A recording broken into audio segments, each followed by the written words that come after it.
Hi ವೀಕ್ಷಕರೇ, ನಮಸ್ಕಾರ. ಪಂಚವರ್ಡ್ ಚಾನಲ್ಗೆ ನಿಮಗೆಲ್ಲರಿಗೂ ಸ್ವಾಗತ ಸ್ನೇಹಿತರೆ.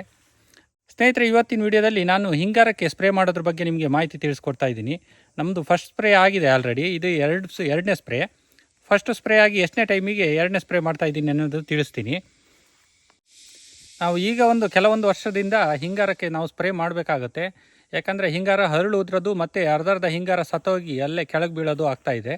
ಹಾಗಾಗಿ ಸ್ಪ್ರೇ ಮಾಡಿಲ್ಲ ಅಂದರೆ ಅಡಿಕೆನ ಉಳಿಸ್ಕೊಳ್ಳೋದು ಕಷ್ಟ ಆಗ್ತಾಯಿದೆ. ಈ ಸಲ ನಮಗಂತ ಅಲ್ಲ, ಎಲ್ಲರೂ ಸ್ಪ್ರೇ ಮಾಡ್ತಾ ಇದ್ದಾರೆ. ಅದೇನೋ ಒಂದು 4-5 ವರ್ಷದಿಂದ ಈ ಫಂಗಿಸೈಡ್ ಪ್ರಾಬ್ಲಮ್ ಆಗ್ತಾಯಿದೆ. ಅದ್ರ ಬಗ್ಗೆ ಎಲ್ಲ ತಿಳಿಸ್ಕೊಡ್ತೀನಿ ಸ್ನೇಹಿತರೆ. ಅದಕ್ಕಿಂತ ಮೊದಲು ದಯವಿಟ್ಟು ನನ್ನ ಚಾನಲ್ನ ಸಬ್ಸ್ಕ್ರೈಬ್ ಮಾಡಿ, ಲೈಕ್ ಕೊಡಿ, ಹಾಗೆ ನಿಮ್ಮ ಸ್ನೇಹಿತರಿಗೆಲ್ಲ ಶೇರ್ ಮಾಡಿ. ಈಗ ಫಸ್ಟು ಕರೆಂಟ್ ಇದೆಯಾ ನೋಡಿ ಡ್ರಮ್ಮಿಗೆ ನೀರು ತುಂಬಿಸ್ಕೊಳ್ಳೋಣ. ಆನಂತರ ನಾನು ಇದ್ರ ಬಗ್ಗೆ ತೋರಿಸ್ತೀನಿ ಯಾವುದ್ಯಾವುದು ಸ್ಪ್ರೇ ಮಾಡ್ತಾ ಇದ್ದೀನಿ ಅಂತ. ಸ್ನೇಹಿತರೆ, ಏನಪ್ಪ ಅಂದರೆ ನಾನು ಇಲ್ಲಿ ಸ್ಪ್ರೇ ಮಾಡಿದ್ದೆ, ನೀವು ಅಲ್ಲಿ ಸ್ಪ್ರೇ ಮಾಡಬೇಕಂತ ಏನಿಲ್ಲ. ನೀವಲ್ಲಿ ನಿಮ್ಮ ಕೃಷಿ ಇಲಾಖೆ ಅಥವಾ ಹತ್ತಿರದ ಔಷಧಿ ಅಂಗಡಿಗಳು ಅಥವಾ ಸೈಂಟಿಸ್ಟನ್ನು ಕೇಳಿ ಸ್ಪ್ರೇ ಮಾಡ್ಬೋದು.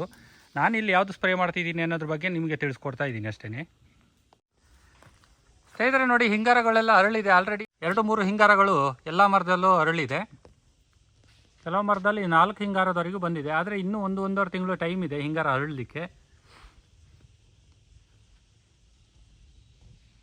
ನಾವು ಇದು ಡ್ರಾಪಿಂಗು 2 ಪ್ರಾಬ್ಲಮಿಂದ ಆಗ್ತಾಯಿದೆ. ಒಂದು ಈ ಫಂಗಲ್ ಇನ್ಫೆಕ್ಷನಿಂದ ಆಗ್ತಾಯಿದೆ. ಇನ್ನೊಂದು ಏನಪ್ಪ ಅಂದರೆ ಮಂಗಗಳು ಸಿಕ್ಕಾಬಟ್ಟೆ ಡ್ರಾಪಿಂಗ್ ಮಾಡ್ತಾ ಇದ್ದಾವೆ. ಒಳ್ಳೆ ಕಾಯಿಗಳನ್ನು ರಸ ಹೀರಿ ಹಾಕ್ತಾ ಇದ್ದಾವೆ. ಅದರಲ್ಲಿ ಅಡಿಕೆ ಕಾಯಿನಲ್ಲಿ ಏನೋ ಒಂದು ಮತ್ತು ಬರುವ ಅಂಶ ಇದೆಯಂತೆ. ಹಾಗಾಗಿ ಮಂಗಗಳಿಗೆ ಅದು ಭಾರಿ ಅಡಿಕ್ಟ್ ಆಗಿಬಿಡ್ತಾವೆ ಮಂಗಗಳು. ಅದಕ್ಕೆ ಕಾಯಿಗಳನ್ನ ರಸ ಹೀರಿ ತೊಟ್ಟು ತೆಗೆದು ಬರೀ ರಸ ಹೀರಿ ಬಿಸಾಕ್ತಾ ಇದ್ದಾವೆ.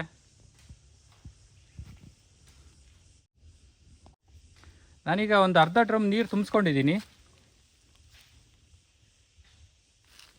ಇಲ್ಲೊಂದು ಕ್ರಾಪೆಟ್ ವಾಲ್ ಇತ್ತು, ಅದನ್ನು ತೆಗೆದು ಡೈರೆಕ್ಟ್ ಪೈಪನ್ನೇ ಅದಕ್ಕೆ ಜೋಡಿಸ್ಕೊಂಡಿದ್ದೀನಿ. ಅದಕ್ಕೆ ಜೋಡಿಸ್ಕೊಂಡು ಅದರಲ್ಲಿ ನೀರು ತುಂಬಿಸಿದೆ.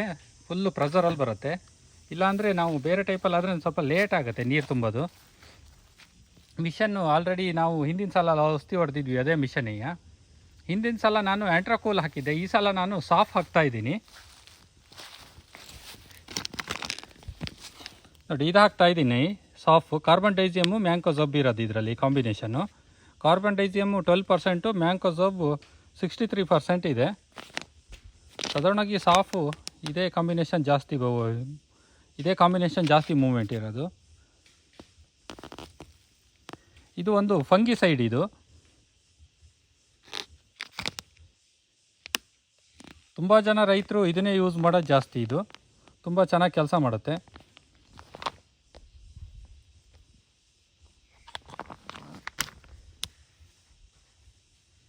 ನೋಡಿ, ನಾನು 2 ಬಾಲ ಜೋಡಿಸ್ಕೊತಾ ಇದ್ದೀನಿ.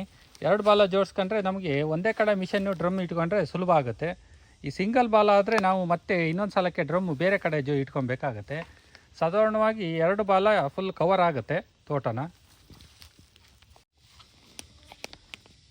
ನೋಡಿ, ಇದು ಸಾಫ್ ಆಯಿತು. ಇನ್ನೊಂದು ಸ್ನೇಹಿತರೆ, ಇದು ಲೆಥಾಲ್ ಅಂತ. ಇದು ಸ್ವಲ್ಪ ಪಾಯ್ಸನ್ ಇರುತ್ತೆ. ಇದು ಸ್ವಲ್ಪ ನಾವು ಸ್ಪ್ರೇ ಮಾಡುವಾಗ ಮುಖಕ್ಕೆಲ್ಲ ಕಟ್ಕೊಳ್ಬೇಕಾಗತ್ತೆ, ಮಾಸ್ಕ್ ಎಲ್ಲ ಹಾಕೊಳ್ಬೇಕಾಗತ್ತೆ. ನೋಡಿ, ನಮಗೆ ಪಾಯ್ಸನ್ ಅಂತ ಹೇಗೆ ಗೊತ್ತಾಗೋದು ಅಂದರೆ ಈ ಮಾರ್ಕ್ನಲ್ಲಿ ಇರುತ್ತೆ. ಯೆಲ್ಲೋ, ಗ್ರೀನು, ರೆಡ್ಡು ಹೀಗೆಲ್ಲ ಇರುತ್ತೆ. ನಾವು ಈ ಯೆಲ್ಲೋ ಇದ್ದರೆ ಸ್ವಲ್ಪ ಪಾಯ್ಸನ್ ಅಂತ, ಇದರಲ್ಲಿ ರೆಡ್ ಎಲ್ಲ ಬಂದರೆ ತುಂಬ ಪಾಯ್ಸನ್ ಅಂತ. ಹಾಗಾಗಿ ಯೆಲ್ಲೋ ಮಾರ್ಕೆಲ್ಲ ನಾವು ಸ್ವಲ್ಪ ನಿಧಾನಕ್ಕೆ ನೋಡಿ ಸ್ಪ್ರೇ ಮಾಡಬೇಕಾಗತ್ತೆ.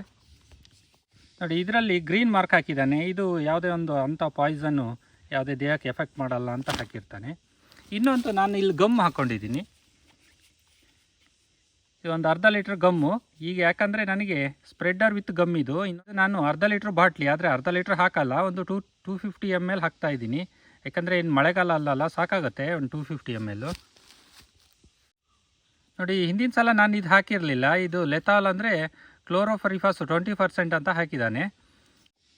ಇದು ಸ್ವಲ್ಪ ಸ್ಮೆಲ್ ಇರುತ್ತೆ ಮತ್ತು ಸ್ವಲ್ಪ ಈ ಕೀಟನಾಶಕ ಇದಕ್ಕೆಲ್ಲ ಯೂಸ್ ಮಾಡ್ತಾರೆ. ಇದು ನಾನು ಅಡಿಕೆಕಾಯಿ ಸ್ವಲ್ಪ ಡ್ರಾಪಿಂಗ್ ಆಗ್ತಾಯಿದೆ. ಹಿಂದಿನ ಸಲ ಡ್ರಾಪಿಂಗ್ ಆಗ್ತಾ ಇರಲಿಲ್ಲ, ಹಾಗಾಗಿ ಇದು ಹಾಕಿರಲಿಲ್ಲ. ಈ ಸಲ ಸ್ವಲ್ಪ ಡ್ರಾಪಿಂಗ್ ಆಗ್ತಾಯಿದೆ. ಮತ್ತು ಏನಪ್ಪ ಅಂದರೆ ಮಂಗಗಳು ತುಂಬ ಕಾಟ ಇದೆಯಲ್ಲ, ಮಂಗಗಳು ಸ್ವಲ್ಪ ಇದ್ರ ಸ್ಮೆಲ್ಲಿಗೆ ಸ್ವಲ್ಪ ಅಡಿಕೆಕಾಯಿ ಹತ್ತಿರ ಬರಲ್ಲ. ಒಂದು 15-20 ದಿವಸ ಇದ್ರ ಸ್ಮೆಲ್ ಇರುತ್ತೆ. ಹಾಗಾಗಿ ಅಡಿಕೆಕಾಯಿ ಮುಟ್ಲಿಕ್ಕಿಲ್ಲ ಅಂತ ಅಂದ್ಕೊಂಡಿದ್ದೀನಿ. ಬನ್ನಿ ಹಾಗಾದ್ರೆ ಮಿಕ್ಸಿಂಗ್ ಮಾಡೋಣ. ಈಗ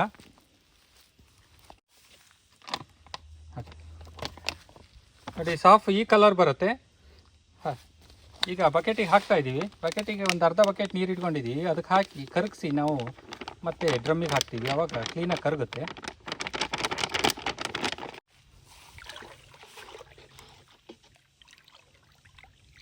ನೋಡಿ, ಒಳ್ಳೆ ಪೇಂಟ್ ಕಲರ್ ಬಂತು.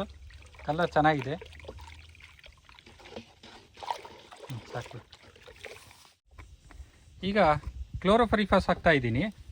ಇದು ಡ್ರಮ್ಮಿಗೆ ಅರ್ಧ ಲೀಟ್ರ್ ಬಾಟ್ಲಿನ ಒಂದು ಹಾಕ್ತಾ ಇದ್ದೀನಿ. ನಾನಿಲ್ಲಿ ಎಷ್ಟು ಯೂಸ್ ಮಾಡ್ತಾ ಇದ್ದೀನಿ ಅಂದರೆ ಸಾಫ್ ಅರ್ಧ ಕೆ ಜಿ, ಕ್ಲೋರೋಫರಿಫಾಸು ಒಂದು ಅರ್ಧ ಕೆ ಜಿ ಹಾಕ್ತಾ ಇದ್ದೀನಿ, ಅರ್ಧ ಲೀಟ್ರು. ಮತ್ತು ಗಮ್ಮು 1/4 ಲೀಟ್ರು ಅಷ್ಟೇ ಯೂಸ್ ಮಾಡ್ತಾ ಇರೋದು. ಹಾಂ, ಇದನ್ನು ನಾನೀಗ ಡೈರೆಕ್ಟಾಗಿ ಹಾಕ್ತಾ ಇದ್ದೀನಿ ಡ್ರಮ್ಮಿಗೆ.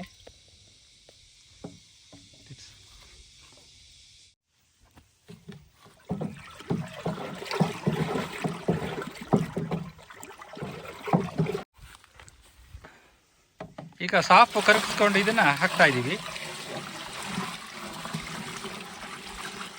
ಏನಿಲ್ಲ, ಒಟ್ಟಿಗೆ ಡ್ರಮ್ಮಿಗೆ 3 ಒಟ್ಟಿಗೆ ಡ್ರಮ್ಮಿಗೆ ಹಾಕೊಳ್ಬೋದು. ನಾನು ಸಾಫ್ ಒಂಚೂರು ಕರಗಿಸ್ಕೊಂಡು ಬೇರೆ ಹಾಕಿದ್ದೀನಿ ಅಷ್ಟೇ. ಬೇಕಾದ್ರೆ ನೀವು 3 ಒಟ್ಟಿಗೆ ಹಾಕ್ಕೊಂಡು ಕರಗಿಸ್ಕೊಬೋದು ಡ್ರಮ್ಮಿಗೆ.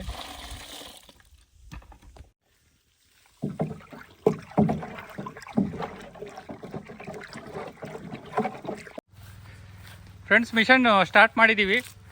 ಈಗ ಸ್ಪ್ರೇ ಮಾಡಬೇಕು. ಬನ್ನಿ, ಸ್ಪ್ರೇ ಹೇಗಾಗುತ್ತೆ ನೋಡೋಣ.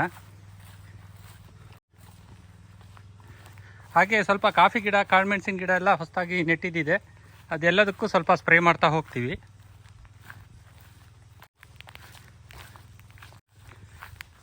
ನಮಗೆ ಇಲ್ಲಿಗೆ ಒಂದು 2 ಡ್ರಮ್ ಔಷಧಿ ಸಾಕಾಗುತ್ತೆ. ಸಾಧಾರಣ ಸಂಜೆ ಒಳಗೆ ಮುಗಿಯುತ್ತೆ 2 ಡ್ರಮ್ ಔಷಧಿ ಹೊಡೆದು.